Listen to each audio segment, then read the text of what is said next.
સુરતના Katodara GIDC police સ્ટેશનની હદમાં આવેલા ઇન્ડિયાવન કંપનીના 2 એટીએમને નિશાન બનાવનાર 3 તસ્કરોને પોલીસે ગણતરીના કલાકોમાં ઝડપી પાડ્યા છે.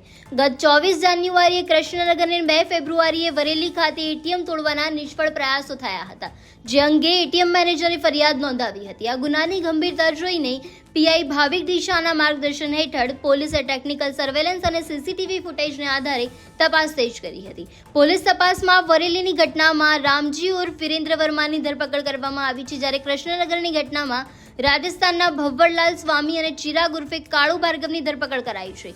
આરોપીઓ હથોડી જેવા લોખંડના ઓજારોથી એટીએમને તોડવાનો પ્રયાસ કરતા હતા, જોકે તેઓ રોકડ ચોરવામાં સફળ ન રહ્યા હતા. ઝડપાયેલા આરોપીઓ પૈકી ભવ્વરલાલ અગાઉ બાઇક ચોરીના ગુનાઓમાં પણ પકડાઈ ચૂક્યો છે. હાલ પોલીસે આરોપીઓને સાથે રાખીને વધુ તપાસ હાથ ધરી છે.